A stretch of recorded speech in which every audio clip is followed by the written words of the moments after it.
कैसा फील होता है जब आप दिन रात पढ़ते हो और आपका एक दोस्त आपसे ज्यादा मार्क्स ले आता है जो तुमसे 10 गुना कम पढ़ता था। आपने घंटों बैठकर परफेक्ट नोट्स बनाए जबकि आपके सभी दोस्त बाहर खेल रहे थे। Hard work page of, but reality तो ये है कि हार्ड वर्क के साथ साथ स्मार्ट वर्क भी जरूरी है। आज की इस वीडियो में मैं आपको 12 ऐसी टेक्निक्स बताऊंगी जिन्हें यूज करके आप सिर्फ 3 घंटे पढ़ के उतने मार्क्स ले आओगे जितने की दूसरे लोग 10 घंटे पढ़कर भी नहीं ला पाते हैं। नाइन्थ मेथड सबसे बेस्ट है जिसे आप एंड तक, स्टार्टिंग से एंड तक जरूर देखना। किसी भी चैप्टर को इफेक्टिवली याद कर पाओगे, वो भी कम से कम टाइम और एफर्ट्स के साथ। सो एटलीस्ट वहां तक वीडियो में जरूर बने रहना। नंबर 1, सपोज ये दो स्टूडेंट्स एक दिन में 6 आवर सेल्फ स्टडी करते हैं। दोनों इक्वल टाइम के लिए स्टडी करते थे, लेकिन फिर भी दोनों के मार्क्स में जमीन आसमान का फर्क था। स्टूडेंट बी के मार्क्स ए से काफी ज्यादा थे क्योंकि दोनों के स्टडी करने के तरीके में छोटा सा डिफरेंस था। स्टडीज में पाया गया है कि हमारा ब्रेन आधे घंटे के लिए 100% एफिशिएंसी से काम कर सकता है। अनफॉर्चुनेटली स्टूडेंट ए को ये बात पता नहीं थी। वो लगातार 6 घंटे स्टडीज करता था, जिसमें कहने 6 घंटे पढ़ा लेकिन इफेक्टिवली स्टडी हुई सिर्फ आधे 1 घंटे की, क्योंकि आधे 1 घंटे बाद कुछ लोगों के ब्रेन की एफिशिएंसी सिर्फ 20% ही रह जाती है। वही इस प्रॉब्लम को टैकल करने के लिए स्टूडेंट बी ने पोमोग्रानो टेक्निक का यूज किया। इसमें हर आधे घंटे की स्टडी के बाद 5 मिनट का ब्रेक होता है या फिर लगातार 50 मिनट पढ़ के 10 मिनट का ब्रेक होता है। इस ब्रेक में ब्रेन रिचार्ज हो जाता है और इसकी एफिशिएंसी दोबारा 100% हो जाती है। इस स्टडी ब्रेक वाले पैटर्न से 6 घंटे स्टडी करने के बाद 5.5 घंटे इफेक्टिव स्टडी होगी। लेकिन प्रॉब्लम ये है कि 10 में से सिर्फ 1-2 लोग ही इस टेक्निक को सही से यूज कर पाते हैं, क्योंकि अगर ब्रेक में कुछ ऐसा काम करने चले गए जिससे ब्रेक 5 मिनट से 5 घंटे की हो गई, इसका कोई फायदा नहीं है। इसलिए ब्रेन में कोई भी हाई डोपामाइन वाली एक्टिविटी मत करो। The best way is 5 minute room से बाहर निकलो, थोड़ा चल फिर लो, इससे माइंड रिफ्रेश हो जाएगा। Number 2, power of planning. कभी आपके साथ ऐसा हुआ है कि आप पढ़ना तो चाहते हो लेकिन पढ़ने का मन नहीं करता? ऐसा क्यों होता है? क्योंकि आप अपने दिन को प्लान ही गलत तरीके से करते हो या फिर करते ही नहीं हो। अगर आप अपने दिन को सही तरीके से प्लान नहीं करोगे तो पिछली टेक्निक का यूज करने का कोई फायदा नहीं है। सपोज स्टूडेंट ए और स्टूडेंट बी दोनों पोमोग्रेनो टेक्निक से स्टडी करते हैं, लेकिन डिफरेंस ये है कि स्टूडेंट ए उठने के बाद पहले फोन उठाएगा, फिर गेम खेलेगा और फिर आधा दिन वेस्ट करने के बाद स्टडी करेगा।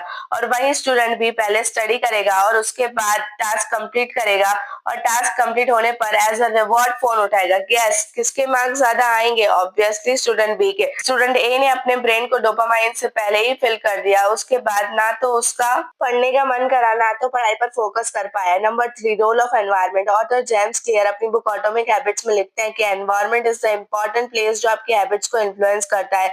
आप कितना इफेक्टिव स्टडी कर पाते हो ये इस बात पर डिपेंड करता है कि स्टडी करते टाइम आपका एनवायरनमेंट कैसा है। जैसे किचन में जाने पर कुछ खाने को मन करता है, बेड पर लेटने से सोने को मन करता है, पार्टी में जाने से नाचने को मन करता है, वैसे ही लाइब्रेरी में बैठने से, सेपरेट स्टडी टेबल पर बैठने से स्टडी करने का मन करता है। हमारा सबकॉन्शियस माइंड एनवायरनमेंट से क्यों लेता है और इस क्यों की वजह से ही कोई भी हैबिट ट्रिगर होती है। इसलिए आप अपने ब्रेन को ट्रेन करना होगा। स्टडी करते टाइम आप स्टडी टेबल पर बैठकर ही स्टडी करें। कहने का पॉइंट ये है कि स्टडी करने के लिए सेपरेट स्पेस होनी चाहिए। ऐसा नहीं होना चाहिए कि वहीं पर बैठकर स्टडी कर रहे हो, वहीं पर बैठकर खा रहे हो और वहीं पर बैठकर फोन यूज कर रहे हो। Number 4, facts versus concept. कभी कभी कुछ कॉन्सेप्ट ऐसे होते हैं जो हमें सालों तक याद रहते हैं, लेकिन कुछ चीजें जितनी भी कोशिश करने के बाद याद नहीं रहती। किसी भी चीज को याद करने से पहले हमें ये पता होना चाहिए कि ये फैक्ट है या फिर कॉन्सेप्ट। जैसे मैं अगर आपसे पूछूं कि वर्ल्ड वॉर 2 कब स्टार्ट हुआ, तो इनमें से कुछ को याद होगा और कुछ को नहीं, क्योंकि ये एक फैक्ट है। वैरस अगर आपको पूरा कॉन्सेप्ट आता होगा, यानी वर्ल्ड वॉर 2 कैसे स्टार्ट हुआ, किसने किया, तो आपको फैक्ट्स भी इजीली याद हो जाएंगे। फॉर एग्जाम्पल, वर्ल्ड वॉर 1 खत्म होने के बाद 1919 में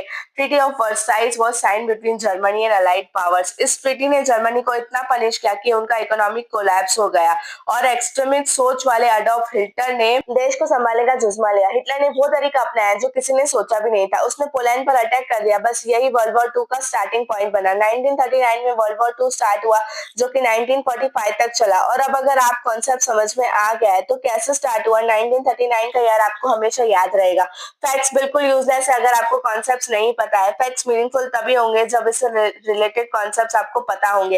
एग्जांपल, अब मैं आपको 13 लेटर्स बोलूंगी, मेरे रुकने पर सेम ऑर्डर में ये 13 लेटर्स याद करके बोलने हैं। YTR HAUSPD PAYH। और अब ये वीडियो पॉज करने के बाद याद करने की कोशिश करो।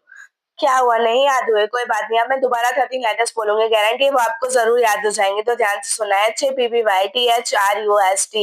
और इनको रिपीट करो। मोस्ट प्रोबेबली अभी आपको सभी लेटर्स सेम ऑर्डर में याद हो जाएँगे, क्योंकि इस बार इन लेटर्स का एक मीनिंग बन रहा है। बट ट्विस्ट तो ये है कि पहले वाले लेटर्स और ये वाले बिल्कुल सेम है, लेकिन फिर भी आपको ऊपर वाले लेटर्स कभी भी सेम ऑर्डर में बता सकते हो। वो भी बिल्कुल सही, और ऐसा इसलिए क्योंकि मीनिंगफुल इन्फॉर्मेशन को ब्रेन बहुत इजीली याद कर लेता है। हमारा शॉर्ट टर्म मेमोरी स्पैन सिर्फ 5 टू 9 लेटर्स का ही होता है, लेकिन फिर भी आपने 13 लेटर्स याद कर लिए, क्योंकि इन 13 लेटर्स का कोई मीनिंग था जो कि ब्रेन को पहले से पता था। फैक्ट्स मीनिंगफुल होते हैं, फैक्ट्स को मीनिंगफुल बनाने के लिए उससे रिलेटेड कॉन्सेप्ट्स को समझना पड़ता है, इसलिए हमेशा किसी भी चीज को याद करने से पहले उससे रिलेटेड कॉन्सेप्ट्स को समझो। Number 5, how to learn concepts. Most of the students study करते टाइम सुपरफिशियल थिंकिंग करते हैं, जिनकी वजह से उन्हें कुछ भी अच्छे से याद नहीं होता। ये सुपरफिशियल थिंकिंग है क्या? एक स्टडी में स्टूडेंट्स के दो ग्रुप थे। ग्रुप 1 को क्वेश्चन पूछे गए कि एलिफेंट में कितने वॉवेल्स होते हैं। अब वॉवेल्स आप सबको पता है, A E I O U। इनका आंसर ढूंढते टाइम स्टूडेंट्स के दिमाग में सिर्फ लेटर्स आ रहे थे, ना कि वर्ड्स के एक्चुअल मीनिंग के बारे में वो सोच रहे थे। यही होती है सुपरफिशियल थिंकिंग। ग्रुप 2 के स्टूडेंट्स को क्वेश्चंस पूछे गए, इनमें से किसकी साइज ज्यादा है। उनके ब्रेन में आंसर ढूंढते टाइम उसकी एक्चुअल इमेज आ गई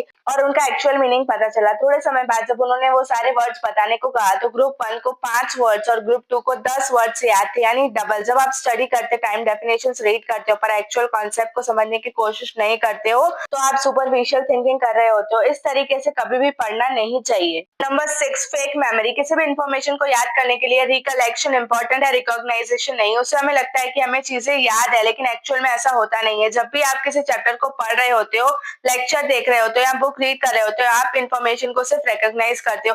कभी ऐसा हुआ है कि आप इंपॉर्टेंट नोट्स देख रहे हो, हर चीज देखने पर आपको ऐसा लगता है कि ये तो मुझे आता है, ये भी आता है, लेकिन नोटबुक बंद करते ही सब कुछ फ्लश आउट हो जाता है, कुछ भी याद नहीं होता, क्योंकि आपका ब्रेन उस इन्फॉर्मेशन को देख के रिकॉग्नाइजेशन कर रहा होता है कि ये तो पहले भी पढ़ा है, लेकिन ब्रेन में स्टोर कुछ भी नहीं हो रहा था। लॉन्ग टर्म मेमोरी में इंफॉर्मेशन को स्टोर करने के लिए रिकॉग्नाइजेशन के बजाय रिकलेक्शन करना होता है, लेकिन कैसे? नेक्स्ट मेथड का यूज करके। Number 7, active learning. किसी भी कॉन्सेप्ट को याद करने के लिए बचपन से लेकर आज तक हमें एक ही तरीका सिखाया गया है, और वो है रोट मेमोराइजेशन, मतलब रट्टा मारना। लेकिन ये बिल्कुल भी इफेक्टिव नहीं है। पढ़ा हुआ लंबे समय तक याद करने के लिए एक्टिव रिकॉल मेथड सबसे इफेक्टिव है। इस मेथड से हम ब्रेन में से इंफॉर्मेशन को रिकॉग्नाइज नहीं, रिकलेक्ट करते हैं। किसी भी कॉन्सेप्ट को पढ़ने के बाद आपको ब्रेन में ही याद करना है कि क्या क्या पढ़ा। रिविजन के बाद भी और लेक्चर के बाद भी सब कुछ ब्रेन में रिवाइज करो, और ऐसे ही अगर आपने एग्जाम में भी किया तो आपको 100% याद रहेगा, क्योंकि एग्जाम में हम नोटबुक या बुक में से देखकर नहीं लिखते, अपने ब्रेन में से कॉन्सेप्ट्स को रिकलेक्ट करते हैं। How sleep helps in scoring marks. Suppose आपने अच्छी अच्छी टेक्निक्स का यूज करके पढ़ाई की, लेकिन ये सब वेस्ट है अगर आपने अपनी नींद खराब की। Most of the students slip को अंडर एस्टिमेट करते हैं, लेकिन स्लिप बहुत ही इंपॉर्टेंट फैक्टर है कोई भी इन्फॉर्मेशन को परमानेंट स्टोर करने के लिए। जैसे आज आपने एक चैप्टर पढ़ा तो ये जाएगा ट्रांजिटरी लॉन्ग टर्म मेमोरी में, लेकिन इसे परमानेंट करने के लिए 7 से 8 घंटे की नींद जरूरी है, क्योंकि कोई भी इन्फॉर्मेशन का प्रोसेस डिपेंड करता है रैपिड आई मूवमेंट पर, जो कि सोने के लगभग 1.5 घंटे बाद स्टार्ट होता है। अच्छी स्टडी के साथ इसलिए अच्छी स्लीप भी बहुत ज्यादा जरूरी है। Number 9, Feynman technique. हमें ये तो पता चल गया कि कॉन्सेप्ट को समझना सबसे जरूरी चीज है, लेकिन आपको कॉन्सेप्ट समझ में कैसे आएंगे? कॉन्सेप्ट को इजीली समझने के लिए आप फेनमैन टेक्निक का यूज करोगे। इसके अकॉर्डिंग आपने जो भी पढ़ा है किसी दूसरे को समझाना, और कुछ इस तरीके से समझाना जैसे आप किसी 5 साल के बच्चे को समझा रहे हो, क्योंकि आप दूसरों को वो कॉन्सेप्ट तभी समझा सकते हो जब आप खुद को 100% क्लियर होगा। जिस भी पॉइंट पर आप अटक रहे हो, समझ लेना आपको खुद को वो पॉइंट नहीं आ रहा है। इस मेथड की खास बात यह है कि आप दूसरों को समझाते वक्त भी एक्टिव लर्निंग कर रहे होते हो। अगर आप दूसरों को नहीं समझा सकते तो खुद को समझाओ, खुद से बात करो। Number 10, SQR3 method. ये one of the best method है। इसका फुल फॉर्म है survey, question, read, recite and review. जब कोई भी चैप्टर स्टार्ट करो तो बुक उठाकर पहले सर्वे करो, मतलब पूरे चैप्टर का जल्दी से ओवरव्यू लेना है, हेडिंग्स, सब हेडिंग्स और डायग्राम्स को देखना है। इससे आपको पता चल जाएगा, आइडिया हो जाएगा कि चैप्टर किस बारे में है। उसके बाद आपको अपने ब्रेन में उससे रिलेटेड क्वेश्चन फॉर्म करने हैं। ये दोनों चीजें करने के बाद ब्रेन में आंसर ढूंढने की क्यूरियोसिटी होगी। जब कोई चीज का आंसर ढूंढने की ब्रेन को क्यूरियोसिटी होती है तो ब्रेन उस चीज को ज्यादा ग्रैब करता है। सर्वे एंड क्वेश्चंस फॉर्म करने के बाद आप चैप्टर रीड करना स्टार्ट करोगे, और उन क्वेश्चंस की वजह से ऑटोमेटिक ब्रेन में सर्च मैकेनिज्म स्टार्ट हो जाएगा, और आप ज्यादा इफेक्टिवली इंफॉर्मेशन को में गेन कर पाओगे। फिर थर्ड स्टेप है रिसाइड, यानी कि जो पढ़ा है उसे रिकॉल करो। एट लास्ट बारी आती है रिव्यू की। रिव्यू का मतलब होता है पढ़ा हुआ कुछ दिनों बाद फिर से रिवाइज करना। 11 स्पेस रिपीटेशन मेथड। स्टडीज के अकॉर्डिंग किसी भी इंफॉर्मेशन को टेम्पररी मेमोरी से परमानेंट मेमोरी में स्टोर करने के लिए उसे 7 बार देखना होता है। बट इतने सारे चैप्टर्स और इतने सारे क्वेश्चंस कोई भी 7 बार तो छोड़ो, एक बार भी मुश्किल से रिवाइज करता है। लेकिन स्पेस रिपीटेशन मेथड जिससे आप नए सिलेबस के साथ साथ पुराना भी इफेक्टिवली रिवाइज कर पाओगे। हर चैप्टर कंप्लीट होने के बाद अगले दिन उसे रिवाइज करो, फिर 3-4 दिन बाद दूसरी बार रिविजन और 10-12 दिन बाद थर्ड बार रिविजन। ऐसे ही हर रिविजन के बाद गैप बढ़ाते जाओ और ये साइकिल हर चैप्टर पढ़ने के बाद स्टार्ट करना। ब्रह्मास्त्र फॉर मेमोराइजेशन। कॉम्प्लेक्स इन्फॉर्मेशन को याद करने के लिए हम जो इन्फॉर्मेशन बनाते हैं उन्हें मेमोनिक्स कहते हैं। ये एक ऐसा सिस्टम है जो किसी भी इन्फॉर्मेशन को रिकॉल करने में हेल्प करता है। फॉर एग्जांपल, को लाइट के साथ प्राइमरी कलर्स याद रखने हैं तो उसके लिए मेमोनिक है विप्योर।